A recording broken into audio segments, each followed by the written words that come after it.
You are standing in the middle of your kitchen. The refrigerator hums with a low, rhythmic vibration. You are staring at a bowl of fruit, or perhaps a stack of mail, but you are not seeing them. Seconds ago, you were in the living room. You had a purpose. You had a specific, urgent mission to retrieve an object or perform a task. Now, that purpose has vanished.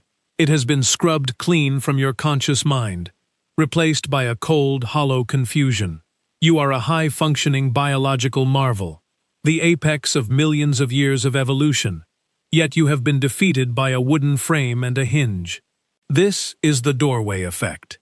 It is not a glitch in your hardware. It is a fundamental law of your internal governance. Why does the mind betray its own agenda the moment it crosses a threshold? The phenomenon is officially known as location updating amnesia. To understand it, we must stop viewing the human brain as a continuous recording device.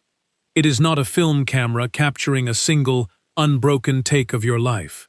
Instead, the brain functions like a ruthless film editor. It cuts the raw footage of your existence into discrete, manageable scenes. This is Event Segmentation Theory. Your brain perceives life as a series of chapters, and the physical environment is the primary tool it uses to define where one chapter ends and the next begins. When you walk through a doorway, your brain identifies a boundary. It concludes that the previous event is over. In an effort to maintain efficiency, it flushes the working memory of the old room to make space for the potential demands of the new one. You didn't just forget a spoon, you experienced a systemic data purge. In 2011, Gabriel Radvansky and his team at the University of Notre Dame conducted a landmark study that exposed the sheer fragility of our cognitive architecture. They didn't just observe people in hallways, they built a controlled environment to prove that the door itself was the culprit. Participants were tasked with moving objects between tables in a virtual environment. Some tables were in the same room, others were separated by a doorway. The results were chillingly consistent. Walking through a doorway caused a significant decline in memory performance. The participants forgot what they were carrying, or what they were supposed to do next, regardless of whether the environment was virtual or physical. The act of passing through a threshold acted as a reset button for the hippocampus. This is the event horizon of the human mind. It is a structural failure of information retention that occurs at the very moment of transition. We must examine the why. Why would the most sophisticated processing unit in nature evolve a flaw that makes us look like idiots in our own hallways? The answer lies in the brutal economics of survival. Your brain is a calorie-hungry organ. It accounts for about 2% of your body weight, but consumes 20% of your energy. To survive, it must be an expert in resource management. It cannot afford to keep every piece of data active at all times. In the ancestral environment, entering a new space, moving from the open savanna into a cave, or from a forest into a clearing, represented a radical shift in the threat landscape. The information required to survive in the forest, watching for leopards in the trees, was irrelevant inside the cave, watching for snakes on the floor. The brain learned to clear its cache to ensure it was prime for new, life-saving information. The spoon you were looking for in 2024 is the victim of a survival mechanism designed to protect you from predators in 10,000 BC. The brain operates on a working memory system that is embarrassingly small. Most psychologists agree that we can only hold between 4 and 7 discrete pieces of information in our active consciousness at any given time. Think of it as a small whiteboard in a massive corporate headquarters. Everything else, your childhood memories, your knowledge of offside rules, your tax returns, is stored in the long-term memory archives. To act in the present, you must pull information from the archives and write it on the whiteboard.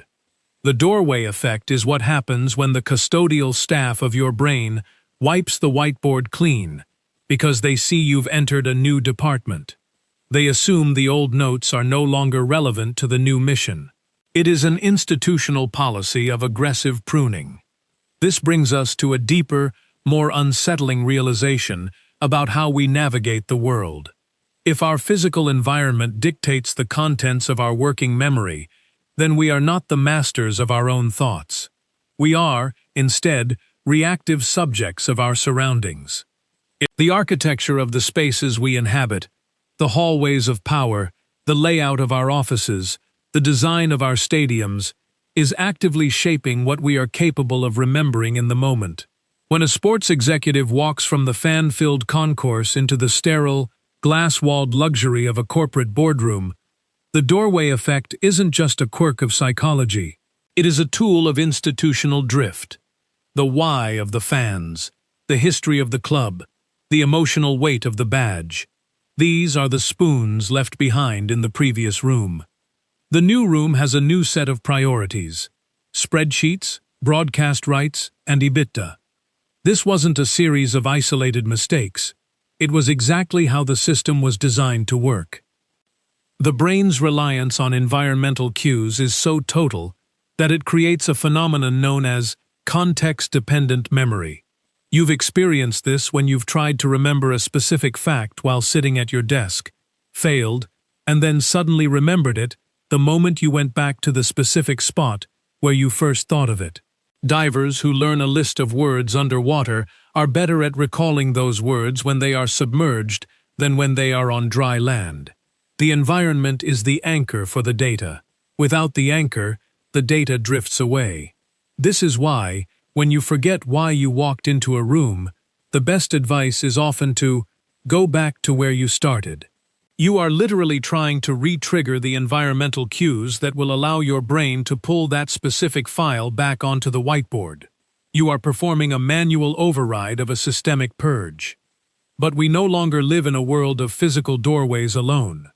We are now living in a state of perpetual digital transition. Every time you switch a tab on your browser, every time you move from a news article to a social media feed, every time you click a notification that pulls you from one app to another, you are crossing a digital threshold. Research suggests that these digital doorways trigger the same location-updating amnesia as physical ones. We are living in a cognitive environment, characterized by constant, rapid-fire event segmentation.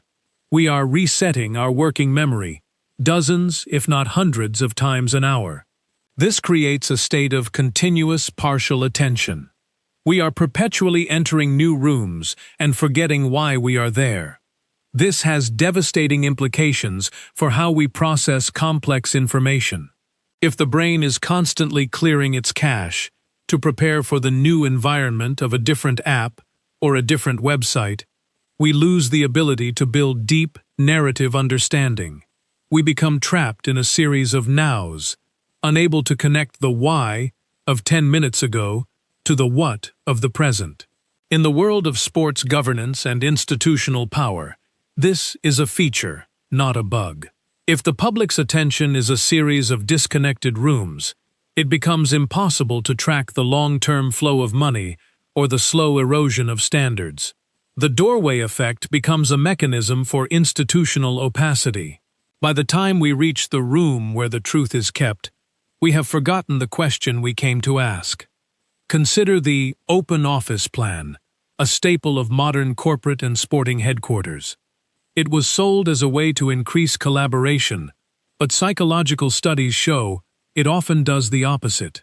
By removing physical doorways, you might think you are preventing the doorway effect. But instead, you are creating an environment of sensory overload. Without the cuts provided by physical thresholds, the brain struggles to define where one task ends and another begins. The whiteboard of the working memory becomes a cluttered mess of overlapping notes, none of them clear, all of them competing for space. The brain needs boundaries to function, but it also needs those boundaries to be meaningful. When every space is the same, no space is prioritized. The irony of the doorway effect is that it is a byproduct of our brain's attempt to be helpful. It is trying to keep us focused on the here and now, but the here and now is often a trap.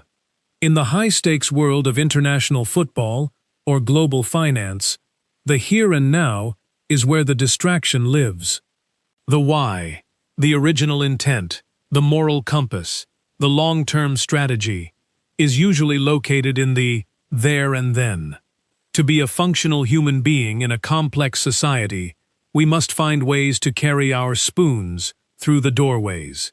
We must find ways to resist the automatic purge of our internal systems. How do we do this?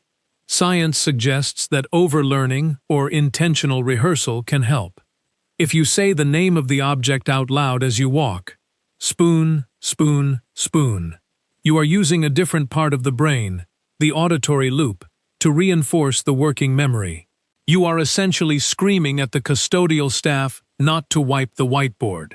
You are asserting conscious control over an unconscious process. In a broader sense, this is what institutions do when they create core values or mission statements. They are trying to create a portable context that can survive the transition from one room to another. But just as we often forget the spoon, despite our best efforts, institutions often forget their values the moment they cross the threshold into a new financial reality. The sadness of the doorway effect is the realization of our own transience. We like to think of ourself as a stable, continuous entity that moves through the world. But the science of memory suggests we are more like a series of states that are constantly being updated, overwritten, and deleted. The version of you that was in the living room is not quite the same version of you that is now standing in the kitchen. You have been edited. You have been refreshed. You have been optimized for a room that you don't even remember entering. We are all walking through doors, all the time. We walk through the door of the office, the door of the stadium, the door of the polling booth, and each time, a small part of our intent is left behind on the other side of the frame. We are a species of amnesiacs, trying to build a coherent world in a house full of event horizons. We are constantly searching for things we can't name, in places we didn't mean to be. The next time you find yourself standing in a room, staring at a blank wall, wondering what brought you there, do not be frustrated. Instead, recognize the silence for what it is. It is the sound of your brain doing exactly what it was designed to do. It is the sound of a system that prioritizes the immediate over the important. It is the sound of a survival mechanism that no longer knows what it is surviving. You are standing in the after. The before is gone, lost to the threshold. The question isn't why you forgot the spoon. The question is, what else have you forgotten while walking through the doors of your life? What promises did you leave in the hallway? What convictions did you drop at the entrance of the boardroom?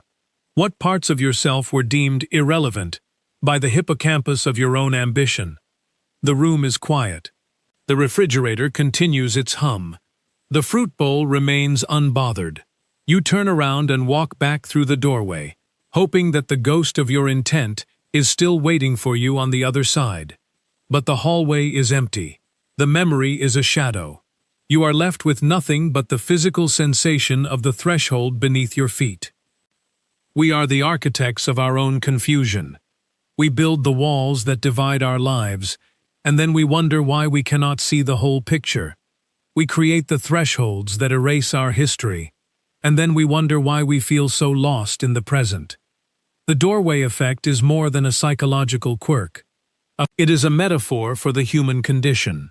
We are always moving forward, always entering new spaces, and always, inevitably, leaving the best parts of our why behind. You stand there for a moment longer. The confusion begins to fade, replaced by a dull, familiar acceptance. You will go back. You will find the spoon. Or perhaps you will just find something else to do. A new task for a new room. A new now to fill the void. The cycle will continue. The doors will keep swinging. The whiteboard will keep being wiped. Are we ever truly in the room we think we are in?